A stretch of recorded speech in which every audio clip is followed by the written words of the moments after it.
مساء الخير عليكم، واخباركم عاملين ايه؟ اول حاجه عايزين نقولها انه خالص العزاء لاهل المتوفي في حادث احمد فتوح. كلنا عارفين الحادثه اللي حصلت لاحمد فتوح، والحقيقه احنا يعني ما ينفعش نزايد وما ينفعش نتكلم اصلا في المواضيع لان هي تخص النيابه. كل الاوراق دي في ايد النيابه حاليا، مين جاني مين مجني عليه كل ده بيخص النيابه. فمش من الادب ابدا ان نطلع ننصب نفسنا مكان القضاء ونفضل نقول لا ده فلان الغلطان، لا ده الراجل هو اللي غلطان عشان بيعدي على الطريق السريع، لا ده فتوح هو اللي غلطان، اصل فتوح كان شارب. لا احنا كنا مع فتوح ولا احنا كنا قضاء ولا احنا كنا مع الراجل وهو بيعدي الشارع ولا احنا كنا قاعدين في العربيه وشفنا الحادثه عشان نطلق الاحكام. فمن فضلكم نراعي ان في اهل متوفي حاليا ربنا يفك كربهم يا رب ويربط على قلوبهم، ونراعي ان في اهل فتوح برضو في نفس الموقف ربنا يربط على قلوبهم ويعني يهديهم شويه من الموقف الوحش اللي هم فيه. فكل اللي مطلوب مننا بس ان احنا يعني ما ننصبش نفسنا قضاة. النيابه والمحكمه هي اللي هتقول مين غلطان ومين يقع عليه الحكم. حكم قد كده، الحكم قد كده، كبير صغير، ده غلطان لا ده غلطان، التحليل ايجابي ولا سلبي، كل ده في ايد النيابه وفي ايد المحكمه وفي ايد الطب الشرعي، مش في ايدينا احنا. فنرجو من يعني نخلي شويه قلوبنا فيها رحمه، وما بنتكلمش على فتوح قد ما بنتكلم على اهالي، سواء اهالي فتوح او اهالي المتوفي. فخلي فيه شويه رحمه ونسيب الموضوع في ايد النيابه ونبطل نزايد على بعض عشان احنا كلنا مليانين اخطاء ومش عايزين نتكلم. لو ربنا رفع ستره عننا صدقوني كلنا مش هنقدر نبص في وش بعض. خلينا ندخل بقى ايه على البلاوي اللي احنا عندنا النهارده، عشان عندنا بلاوي كتير. خلينا نطلع نتكلم فيها. الكاس، بطولة الكاس. بس قبل ما ادخل لك في موضوع بطولة الكاس دي عايزه افكرك بحاجه بس بسيطه. فاكر لما نادي الزمالك ومجلس ادارته كانوا بيفكروا ان هم ما يلعبوش مباراه الاهلي علشان مطالبهم ما كانتش اتحققت وقتها؟ عامر حسين طلع علينا في القنوات كلها وبدا يقول لك ما هي العقوبات اللي هتواجه نادي الزمالك. يا عم الحاج احنا لسه بنفكر. لا، طلع في التلفزيون وبدا يلف على كل القنوات، ما سابش قناه. الحقيقه الراجل كان بيتعب وبيعرفنا من خوفه علينا، برضو كان بيعرفنا ايه هي العقوبات اللي هتواجهنا وان احنا هننزل درجه رابعه وان احنا هيحصل فينا. ومش بس عامر حسين، لا انت عندك الاعلام كله اتكلم عليك. شوبير بدا يقول لك ايه هي العقوبات اللي هتنزل عليك، ده لازم عقوبات صعبه، ده لازم عقوبات مش عارف ايه، ده لازم ده لازم ده لازم.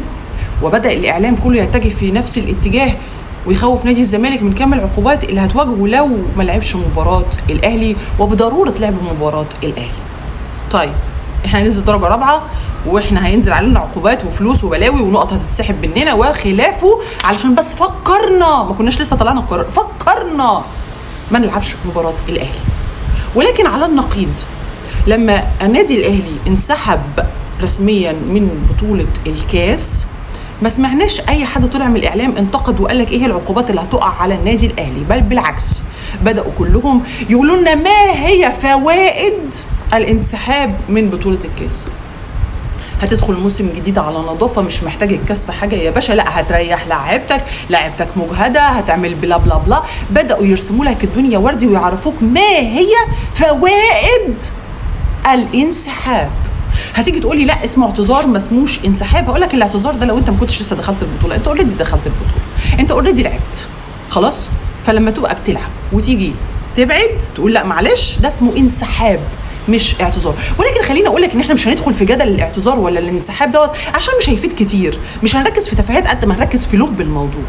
طيب دلوقتي في انباء بتقول انه مجلس اداره الاهلي حاول يتواصل مع مجلس اداره نادي الزمالك علشان يقنعوا بالانسحاب برضو من بطوله الكاس، ولكن حتى الان لم يصدر نادي الزمالك اي قرار بشان بطوله الكاس. خليني اقول لك ايه اللي هيحصل في الحالتين. لو دلوقتي مجلس اداره نادي الزمالك اعلن انسحابه من بطوله الكاس وبالتالي قابله نادي الاهلي، اذا ايه اللي هيحصل ان مفيش اي عقوبه هتوقع على اي من الاطراف، بل بالعكس هتتلغي البطوله كلها خلاص، والخساره بقى يشيلها اتحاد الكوره او يشيلها اللي يشيلها، مش مسؤوليتي تماما.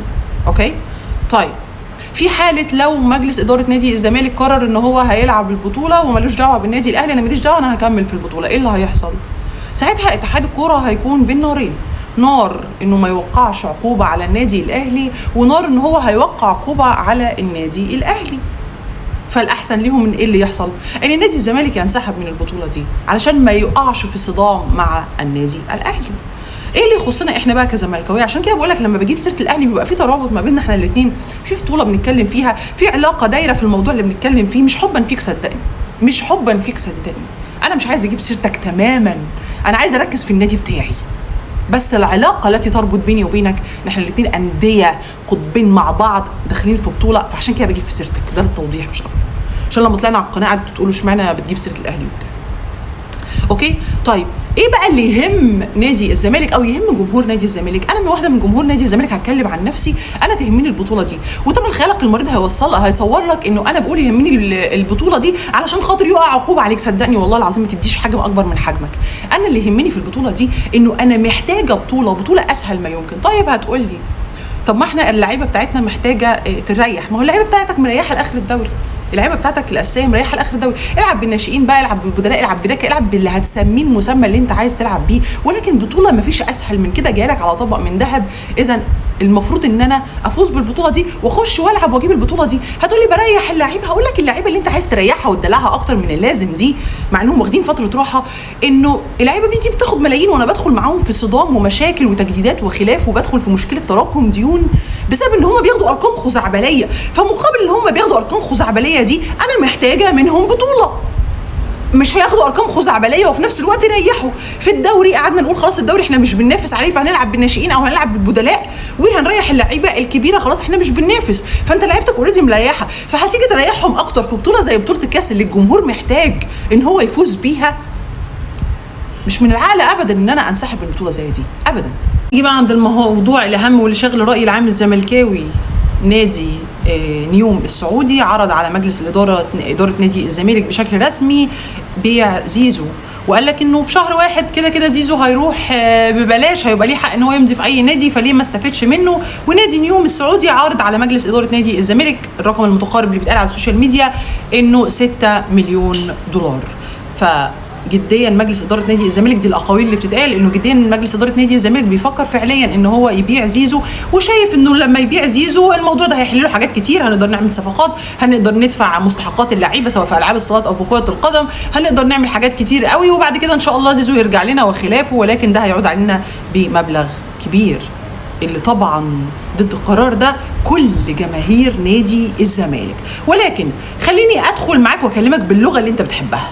همشي معاك للاخر وهتكلم معاك بلغه الارقام اللي انت بتحب تسمعها مننا اكتر حاجه، لان انت بتقول انه صفقه زيزو هتحل لك مشاكل كتير، فانا همشي على نفس الريتم بتاعك. دلوقتي انا جاي لي كام من صفقه زيزو دول؟ 6 مليون دولار. طيب 6 مليون دولار رقم كويس، مع ان انا اللي اسمعه ان هو اقل من كده، ولكن خليني همشي معاك ان هم 6 مليون دولار. لو سمعت الرقم دوت هتقول ايه ده رقم كبير جدا هيحل لي مشاكلي. خليني امشي معاك على الاخر عشان نوصل لنتيجه في الاخر. هل الرقم ده هيحل لي كل مشاكلي فعليا، ولا الرقم دوت هيبين لي قد ايه انا مش صح لو بفكر ان انا ابيع زيزو؟ ال 6 مليون دولار دول اول ما يجوا لي انا اول حاجه هعملها ايه؟ لازم اعرف الجماهير ان انا هعوضهم بغير زيزو، فبالتالي هعمل صفقه احل محل زيزو، لان انا ما عنديش بديل ليه، انا ما عنديش حد يحل محله، انا مشيت نجم الفريق، اذا لازم اجيب لهم حد يعوض ده قبل حتى ما ادفع مستحقات اللعيبه عشان اهدي الجماهير شويه. فبالتالي هروح اتعاقد مع صفقه تحل محل زيزو. هل عندك لاعب زيه زي زيزو؟ لا، الكواليتي اكيد هيكون اقل بكده بكتير على فكره، لان اعلى كواليتي عندك في مكان زيزو ده هو زيزو نفسه، وانت خلاص استغنيت عنه. خلينا اكمل في الموضوع وما نخرجش عنه. هروح اجيب واحد زيه زي زيزو شويه، الواحد اللي زيه زي زيزو شويه دوت هيكلفني قد ايه؟ اقل واجب هيكلفني 1.5 مليون دولار. طيب مش مشكله، هدفع 1.5 مليون دولار. طيب هل اللاعب ده الكواليتي الجامد اللي انا بدور عليه ده هيكون فري؟ اكيد مش هيكون فري، هيكون مع نادي. اذا هدفع للنادي بتاعه قد ايه عشان اخد اللاعب دوت واعوض زيزو؟ حوالي زيهم مثلا ان ما كانش اكتر من كده 1.5 مليون دولار. خليني معاك للاخر. اذا انا في صفقه واحده بديله زيزو دفعت كام؟ دفعت 3 مليون دولار. طب انا يا لارين جاي لي كام من نادي نيوم السعودي؟ انا جاي لي من صفقه زيزو افكرك 6 مليون دولار. اذا دفعت منهم، خصمت منهم 3 مليون دولار مقابل ان انا اجيب حد يحل محل زيزو. كده اتبقى لي كام؟ اتبقى لي 3 مليون دولار. طب ال 3 مليون دولار دول يا ترى هنقدر نحل بقيه مشاكل النادي وهنبقى مستفيدين وهنكمل صفقات، ولا هنقف عند كده ونقول يا ريت اللي جرى مكان؟ ال 3 مليون دولار دول هخصم منهم 2 مليون دولار مستحقات اللعيبه اللي هم بالمصري 100 مليون جنيه فيما فوق، فيما اكتر من كده. احنا بنكلمك في اقل الارقام على فكره، بكلمك في ارقام تقريبيه مش اكتر. اوكي، اذا انا 3 مليون خصمت منهم 2 مليون مستحقات اللعيبه. طب انا كده اتبقى لي 1 مليون دولار. المليون دولار دول انا لسه ما دفعتش مستحقات العاب الصالات، ولسه ما عملتش صفقات، ولسه ما دفعتش فلوس لديون، ولسه ما عملتش اي حاجه ان انا اجيب صفقات بقى عشان اقدر اقوم الفريق. لان اللي احنا بنشوفه على السوشيال ميديا انه بتحسسونا ان 6 مليون دولار دول هيحلوا كل المشاكل. هنعمل لك صفقات، هنجيب لك بن شرقي، هنرجع لك طارق حامد، هنعمل لك صفقات مش عارفه في مراكز ايه، احنا فريقنا هينافس اوروبا، احنا هندفع مستحقات اللعيبه في القدم والعاب الصالات وخلافه. ولكن لما تيجي تفكر فيها هتلاقي 6 مليون دولار دول على ارض الواقع ما يسووش مليون جنيه مصري. إذا صفقة زيزو دي أفادتني ولا ما أفادتنيش؟ ما أفادتنيش بجنيه، ما عملتش حاجة مقابل البيع دوت، وفي الآخر هقول يا ريت اللي جرى مكانه. وهو ده اللي احنا بنقول عليه وبننوه عليه وبنتكلم عليه. احنا مش ضد إن أنت تقوم بالنادي، ومش ضد إن أنت تقول لا زيزو جاي له احتراف وزيزو عايز يمشي. على فكرة لو زيزو عايز يمشي احنا أول ناس هنقف في ظهره ونقول له روح احترف وكل حاجة، ولكن أنا زيزو معايا وفريقي واقع وما بجيبش بطولات. فانت متخيل ان لما كمان زيزو يسيبني ويمشي، ده انا بتسند بزيزو دلوقتي. انا دلوقتي هو زيزو القشه اللي انا بسند فيها وبمسك فيها ومتعلقه فيها ومتوسمه فيها خير، وبقول هاتوا له صفقات تقف معاه وتساعده علشان يقدروا الشباب كلهم بقى ايه يجيبوا بطولات. انت بتقول زيزو دلوقتي بياخد 35 مليون جنيه، فزيزو عايز يوصل بيه الامر كمان 15 مليون جنيه ان هو يجيب 50 مليون، وفي اقاويل تانية بتقول ان هو عايز 100 مليون. خلينا نقول لك بس ان في الحالتين زيزو يستحق ده واكتر من كده. طيب لو زيزو فعليا عايز ياخد 50 وانا اوريدي بديله 35 وما عنديش مشكله في ال 35، هل هتبقى ازمتي وهبيع زيزو علشان خاطر 15 مليون انا مش عارفه اعملهم؟ طيب هل عقود الرعايه اللي عندنا دي ليه ما بتوفرش لزيزو اعلانات ونجمع الباقي اعلانات؟ ليه ما نعملش تعاقد جديد مع زيزو ولكن ونحط المبلغ المتفق عليه واللي احنا عارفين انه زيزو وارد جدا ان هو بيوافق ويهدي الدنيا معاه. سيبكم من باباك، كلموا مع زيزو دايركتلي، مع زيزو نفسه اتكلموا معاه ووصلوا لحل، وفي نفس الوقت الفلوس المتبقيه اعملوا له بيها اعلانات. اللي اعرفه ان احنا عندنا في المجلس ملوك الدعايه والاعلان، ملوك الاستثمار، ملوك التفكير، اصحاب اكبر شركات في الوطن العربي في التفكير والتنميه وازاي ندخل موارد النادي. فلا يصعب عليهم الموضوع ده، الموضوع ده يصعب على امثالي وامثال غيري، ولكن لا يصعب على 12 عضو مجلس اداره يمتلكون اكبر الشركات في الوطن العربي في الدعايه والاعلان والاستثمارات وخلافه وخلافه. ليه اونيرو ما عملش اعلان لزيزو؟ ليه الرعايه الموجوده على التيشيرت ما عملتش اعلانات لزيزو؟ نقدر نعوض زيزو بالمبلغ البسيط المتبقي له، ولا اني امشيه. هتقولي اجيب منين الباقي بقى؟ ان انا ادفع مستحقات واعمل لك صفقات؟ مش محتاجين منك كم صفقات كبير، ولكن عقلك عقل 12 رجل اعمال اكبر من عقلي كتير. عقل 12 رجل اعمال كانوا بيقولوا ان هم معاهم ملفات بمشاكل النادي وعارفين ايه هي المشاكل، ايفن لو واجهتهم مشاكل جديده جوه، ولكن عقلهم اكبر من عقلي، يقدر يقول ازاي ادخل موارد للنادي ليس بتفريغ نجوم الفريق بجيب فلوس. ولكن ده كده كان ممكن بقى اجيب اي مجلس اداره، اي مجلس اداره خلاص هيعمل ايه؟ هيبيع لي النجوم ويجيب لي غيرهم وشكرا. الموضوع انت هيجيب لي حاجات اقل، كواليتي اقل، وهيتعامل معايا ان انا نادي درجه رابعه ولا درجه ثانيه، ولكن انا نادي الزمالك. تفكيركم كليا غلط. حضرتك 12 رجل اعمال اقعد وفكر ازاي تدخل موارد للنادي، ما تفكرليش ازاي افرغ الفريق من النجوم وتقول لي اوعدك هحل بس المشاكل دي ولكن هوعدك بصفقات كسر المره دي. اذا انت سبت لي اللعيبه الكسر اوريدي، لان في بعض الانديه ترفض ان هي تاخد بعض اللاعبين اللي موجودين عندنا لان هم مدركين تماما ان هم كسر فمش هياخدوهم. اذا الكسر اللي عندي مش الكل طبعا عشان بس ما فيش حد ياخد الكلام عليه المحمل عليه، ولكن في عندنا بعض اللاعبين الكسر وانتوا عارفينهم بدون ذكر اسماء.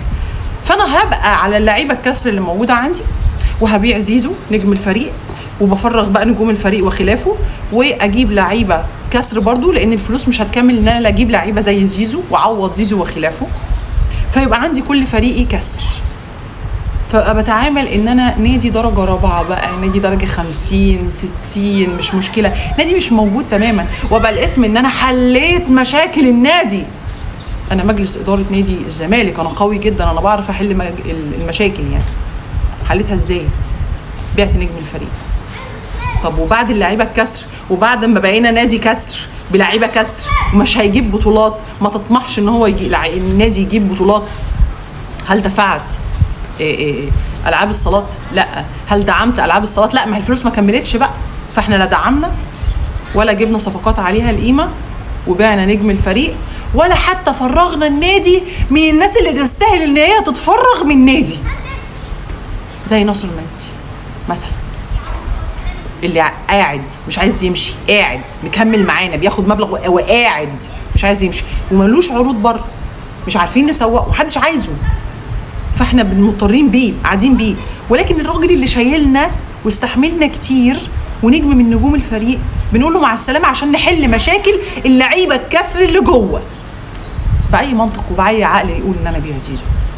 فنحب نوصل رساله لمجلس اداره نادي الزمالك من واحده زملكاويه وليس بتحدث باسم احد اخر.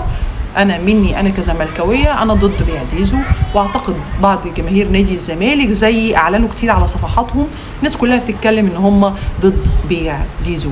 فاتمنى انه مجلس اداره نادي الزمالك ما يستهونش براي الجمهور، لانه مش هيكون احسن حاجه في الاخر. فاتمنى انه مجلس اداره نادي الزمالك 12 رجل اعمال يفكروا كويس جدا ازاي يدخلوا موارد للنادي، مش احنا اللي هنقول لهم، عيب، ما ينفعش احنا اللي نقول لهم ازاي يدخلوا موارد للنادي. فلا لتفريغ نجوم الفريق، اقعد مع زيزو، حل مشاكله، الولاد شارينا واحنا لازم نكون شارينه، المساله مساله فلوس مش اكتر. نتمنى انه تعمل معاه جلسه وتوصلوا لحل كويس يرضي جماهير نادي الزمالك، لان حضرتك كمجلس اداره موجوده عندنا في المجلس عشان خاطر نادي الزمالك وجماهير نادي الزمالك، اللاعبين موجودين في النادي علشان خاطر جماهير نادي الزمالك ونادي الزمالك.